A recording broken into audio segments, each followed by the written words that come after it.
ዛሬም አዲስ ነገር ተፈጥሯል ጋይስ። እንግዲህ ድራማው እንደቀጠለ ነው። ይሄ ኦልሬዲ ድራማ ነው፣ እንደቀጠለ ነው። አብርሽ ወረቀቱ ላይ አልፈርምም ብሎ እምቢ ብሎ ከሩታ ጋር ሄዶ ነበረ። እንግዲህ አብርሽ ወደ ሩሙ እንደተመለሰ እሷም ወደ ቤቷ አልተመለሰችም። ተከታትላ ከወንድሞቿ ጋር ሩሙ ድረስ ሄደው ወንድሞቿና አብርሽ ለመጣላት ሞክረዋል። አብርሽ ላይ ዝተውበታል። አብርሽም ደግሞ እኔና እሷ መፍታት የምንችለው ጉዳይ ነው፣ እናንተን አይመለከታችሁም እያላቸው ነው። እንግዲህ መጨረሻው ምን ይሆን የሚለውን አብረን የምናየው ይሆናል። ሰላም ጤና ይስጥልኝ ውድና የተከበራችሁ የቻናሌ ቤተሰቦች ሰላማችሁ ብዝት ብዝዝት ይበልልኝ። እንዴት ናችሁ? ደህና ናችሁ ወይ? ከኔ ጋር እግዚአብሔር ይመስገን ሁሉ መልካም ነው። እንግዲህ አዲስ ነገር ይዤላችሁ መጥቻለሁ። በመጀመሪያ ለዚህ ቤት አዲስ ከሆናችሁ ቻናሉን ሰብስክራይብ እያደረጋችሁ አበረታቱኝ። ሀሳብ አስተያየታችሁን ኮሜንት ላይ አስቀምጡልኝ። ቪዲዮ ላይክ፣ ሼር በማድረግ ጀምሩ። ስለምታበረታቱኝ እጅግ አርጌ አመሰግናለሁ።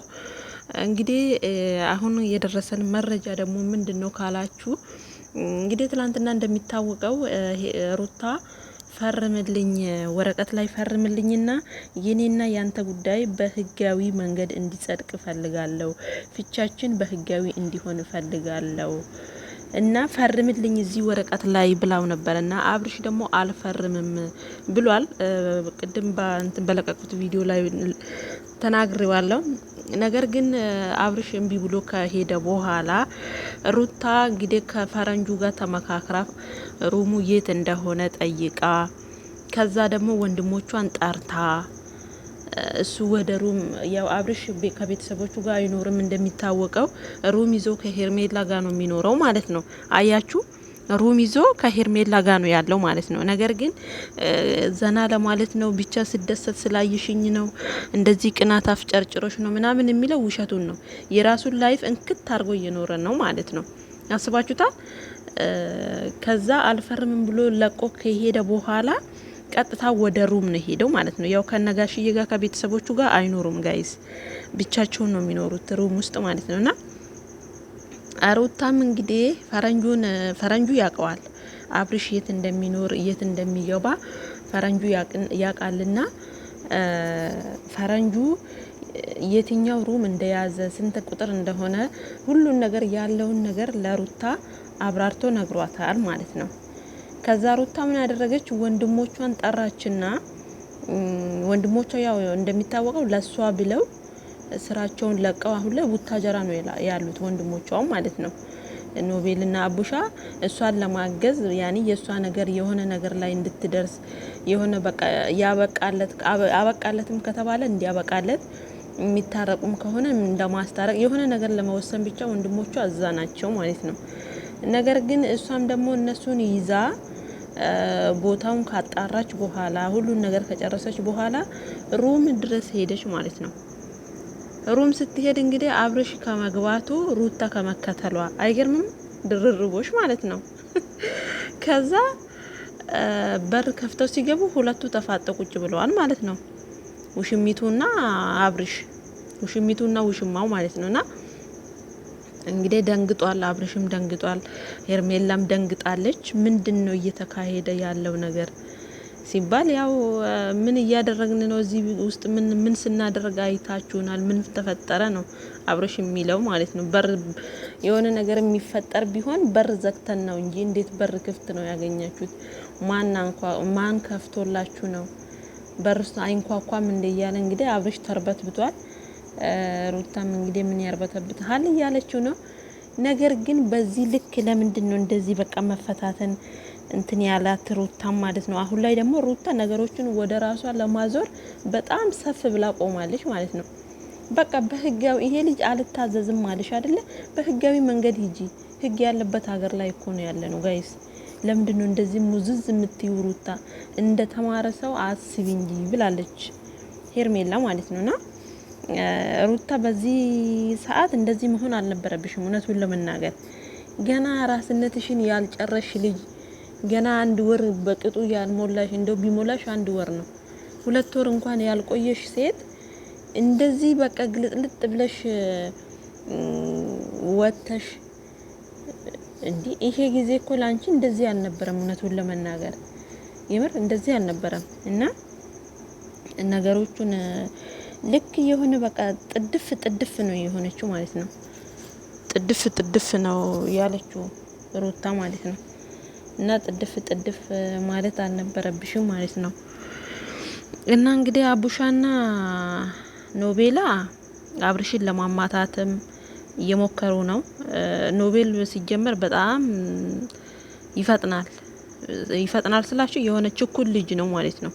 ነገሮችን በቃ በጉልበቱ በእልህ ማድረግ ነው የሚፈልገው እና ሩታ ደግሞ እንትን ነች የሆነ እንዴት ነው ልክ እንደ ኖቤላ ናት ሩታ ማለት ነው። ከነሱ ከሩታና ከኖቤል ከአቡሻ ነው ትንሽ ረጋ ያለ ሰው ማለት ነው እንጂ ሌሎቻቸው እንዳሉ ችኩል ናቸው። እና ሄርሜላ እንግዲህ እንዳታወራ ኦልሬዲ ኖቤላ በጣም ከልክሏታል ማለት ነው። በጣም ከልክሏታል። አንቺን እንደውም ማውራት የለብሽም፣ አንቺን ማየት ያንቺን ድምጽ ራሱ መስማት አልፈልግም ነው። እሷ ደግሞ እንደተማረ ሰው እንደተመራመረ ሰው ቁጭ ብላችሁ ነገሮችን ለመፍታት ሞክሩ፣ ለምንድን ነው እንደዚህ የምትሆኑት እያለች ነው እንግዲህ። አብርሽ አልፈርምም፣ ይሄን ነገር በጉልበት የማደርገው ነገር አይደለም። የሷ ይሄ ወረቀት የምትለው ቁስ ነው። ቁስ ከፈለገች ደግሞ ዛሬም ሆነ አሁን በዚህን ሰዓት ሄዳ መውሰድ ትችላለች። እኔ ምንም ነገር አልፈልግም፣ የምፈልገው ሰላሜን ነው እያለ ነው እንግዲህ። ወንድ ልጅ አይታችሁታል ጋይስ፣ ወንድ ልጅ ከምንም በላይ ሰላምን ነው የሚፈልገው ማለት ነው። እያንዳንድሽ ደግሞ ትምህርት እየወሰድሽ ማለት ነው። ዝም ብላችሁ ብቻ አይታችሁ አትውጡ፣ ትምህርት ውሰዱ ጋይስ። እና በጣም ነው የሚገርመው እውነቱን ለመናገር አብርሽ በዚህ ልክ ተቀይሮ በሴት ሩታን ቀይሮ ሩታ ላይ በዚህ ልክ መቀየሩ በጣም ነው የሚያስገርመው፣ በጣም ነው የሚያሳዝነው እውነቱን ለመናገር። ሩታን ደግሞ ቤተሰቦቿን ውግድ አድርጋ እነኚህን ሁለቱን ልጆች ውጥር አድርጋ ለምን እንደያዘች አላቅም። ይሄ አቡሻ በነገራችን ላይ አይታመንም። ከዚህም በፊትም ያው እንደሚታወቀው ማን ነው ይሄ አቤላ ላይ እንግዲህ ሽጉጥ አቀባብሎ እንትን ሲል ነበርና አሁንም ይዞ ከሆነ ማን ያውቃል ነው ሩም ውስጥ ማን ያውቃል። ለምን በህግ አትሄዱም? በቃ ሩታ ምክርር አድርጋ አልፈልግም ካልሽ ለምን በህግ አትሄጂም? ምንድነው ሩም መከታተል? በቃ ልጅ ወረዲ እኮ የራሴን ላይፍ እየኖርኩ ነው የማይደገም ነገር ነው ብሎ እኮ ይፋ አድርጓል እኮ። አብቅቶለታል እኮ በአብርሽ በኩል አብቅቶለታል። በሩታ በኩል ነው አሁን የቀረው ማለት ነው። ስለዚህ ሩታ ደግሞ ህግ እያለ በህግ አንቺ ነሽ እኮ ቤትሽ ቁጭ ብለሽ እሱን ማንጦልጦል ያለብሽ እንጂ አንቺ አይደለሽም በዚህን ሰዓት ልጅሽን ጥለሽ ጡትሽን እንትን እያልሽ መሄድ የነበረብሽ እንዴ። አንቺ እኮ ታጠቢያለሽ እንዴ ገና እሱ በወንድነቱ ቤት ቁጭ ብሎ አንቺ እሱን ፍለጋ ሩም ድረስ ትሄጃለሽ። ምን ይሄ እኮ አዲስ ነገር አይደለም። ከዚህም በፊትም ማታ አንቺን ለማውራት ጠርቶሽ ሩም ውስጥ ጠርቶሽ እሱና እሷ ቁጭ ብለው አይተሽል እንዴ? ምን ነው እና አቤል ፕራንክ ነው ብለው አንቺን ለማናደድ አይደል እንደ ያን ድርጊት የፈጸሙት። ስለዚህ ላንቺ አዲስ ነገር አይደለም ዛሬ ማየትሽ ማለት ነው። ምናልባት ለአቡሽና ለኖቤል ሊሆን ይችላል እንጂ ላንቺ እነሱ ሁለቱን አንድ ላይ ለማየት ከአንድም ሁለቴ ሶስቴ አይተሻል ማለት ነው። ስለዚህ መረዳት ያቃተሽ አንቺ ነሽ። በቃ ታዩ ትተሽዋል። ኦልሬዲ አልፈልግም ካንተ ህይወት ከወጣው ቆይቻለሁ፣ እንደውም ቀድሜ እየተውኩ እኔ ነኝ ብለሻል። በቃ ከተውሹ እኮ ተውሹ ነው። በህግ አለ። በቃ ከእግዚአብሔር በታች ህግ አለ። ህግ እንደፈለገ ያደርገዋል። አንቺ እውነት ካለሽ ማለት ነው። በቃ እስከ እውነታሽ ድረስ ህግ ያግዝሻል እንጂ ገና እነሱም ወጠጤ ይሄም ወጠጤ ምንም የማታውቁ ተሰብስባችሁ በሌላ በእልህ ሌላ ነገር ውስጥ ነው የምትገቡት ማለት ነው። ድራማ ነው የምትሰሩት ነው የሚመስለው አንዳንዴ ስናስበው ማለት ነው እንጂ ይሄ ነገር እውነት በሰላማዊ መንገድ ለማፋታት እኮ አይደለም ችግራችሁ። የሆነ ድራማ ነው የምትተርኩት ማለት ነው። ዛሬ ሌላ ነገር ነው የምትተርኩት፣ ነገ ሌላ ነገር ነው የምትተርኩት። እንዴ በቃ ተፋታችኋል። ኦልሬዲ እኮ ተፋታችኋል። ያለቀለት ጉዳይ ነው። እንደዚህ በዚች ሰከንድ ውስጥ በዚች ቅስፈት ውስጥ ነው ሁሉን ነገር ካላከናወንኩ ነው አሁን ሩታ የምትለው። እንደዛ አይደለም። አንቺ ፍቺ ከፈለሽ እኮ በአንዲት ቀን የሚፈታልሽ አይደለም። ህግ እንኳን ወደ ህግ እንኳን ብታዞሪው ከነገ ከተነገ ወዲያ ቀጠሮ ሰጥቶሽ እንደዛ አመላልሶሽ ምን ብሎሽ ነው። እና ይሄ አንቺ ይዘሽው የምትሄጂው ወረቀት ደግሞ የቁስ ወረቀት ነው ብሎሻል። ቁስ ከፈለሽ ታዳ ቤት መኪና ነው፣ መኪና ገዝቶልሻል። የቀረው ቤት ነው። ቤቱን ደግሞ ሄዳችሁ በሰላማዊ መንገድ መካፈል ነው። ሌላ ምን አዲስ ነገር አለ አሁን በዚች ምድር ላይ ማለት ነውና እንዴት ነው እንደዚህ በዚህ ልክ ሩታ ሙዝዝ ያለችው? የምር አብርሽ እንዳለው ቀንታለች እንዴ! በደንብ ነው የቀናችሁ። ቅናቷ ላይ ያስታውቃል ማለት ነው። ለምን ባትቀና ኖሮ ኩሪፍቱ ድረስ ካልሄድኩ ብለው ሙጥኝ አትልም። ካልሄድኩ አለች እኮ ባለፈው ማለት ነው። እንዴ ኖቤላና አቡሽ የሄዱ ቀን እኔም ካልተከተልኩ እንዴት ነው ህፃን ልጅ ቤት ትተሽ የ40 ቀን ያልሞላ ህፃን ቤት ትተሽ አንቺ እዛ የምትሄጂው? እሱ እኮ ወንድ ልጅ ነው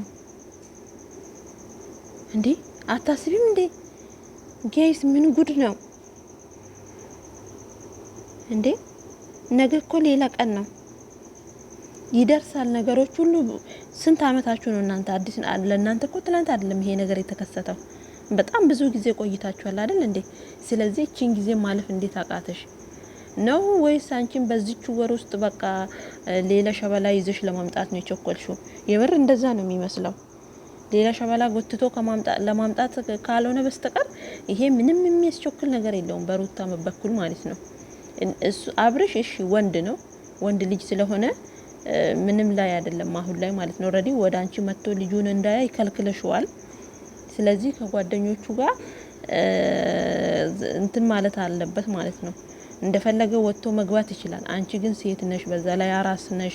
የአራስነትሽ ጊዜ አላለቀም። ግዴታ ከሱ ጋር ነው መወዳደረው። ምን ማለት ነው? ህፃኑስ እንዴ በዚህ መልኩ እኮ ህፃኑ ራሱ ይጎዳል። እንደ ፈጣሪ ሆነው እንጂ ማለት ነው። እና በጣም ቀንተሻል። ይሄ ይፋ የሆነ ጉዳይ ነው። እውነቱን ለመናገር በጣም ቀንታለች ሩታ ማለት ነው። ይሄ ቅናት ደግሞ የትም አያደርስሽም። ያው እና አንቺም ሌላ አዲስ ህይወት ለመጀመር አሁን እውነት የ40 ቀን ህፃን ይዘሽ ሌላ ህይወት ለመጀመር ነው? እኔ አይመስለኝም። ይሄ ቢያንስ እንኳን ትንሽ ተረጋጉ እንጂ ስንት ብዙ ወግ ማረግ ነበረው እኮ። ሴት ልጅ ወልዳ ከወለደች በኋላ ብዙ ወግ ማረግ አለ። ከናንተ ዘንድ ግን ምንም ነገር አላየንም። ሆይ ምን ጉር ናቸው ጋይስ። እህቷና ሜሉና አክስቷ ደግሞ ብሩክ ጋር ሄዱ። ብሩክ እንግዲህ አፈረጠ ሁሉን ነገር። አብርሽ ሄርሜላን ያፈቅራታል አለ። ስለዚህ ነገሩ አለቀ ማለት ነው። ተረዳችሁ? ያፈቅራታል። ድብና አድርጎ ነው የሚያፈቅራት። እንዴ አብረው እየኖሩ እኮ ነው። ቤተሰብን የሚያክል ነገር ትቶ እኮ አብርሽ ሩም ተከራይቶ እየኖረ ነው።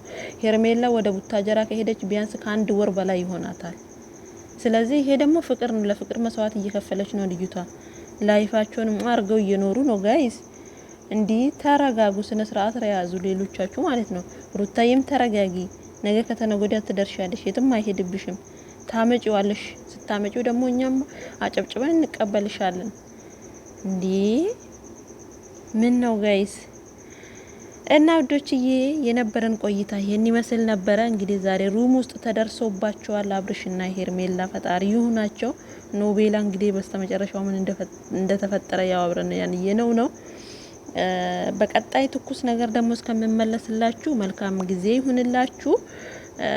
ለዚህ ቤት አዲስ ከሆናችሁ ቻናሉን ሰብስክራይብ እያደረጋችሁ አበረታቱኝ። የምለቃቸው ቪዲዮዎች እንዲደርሱ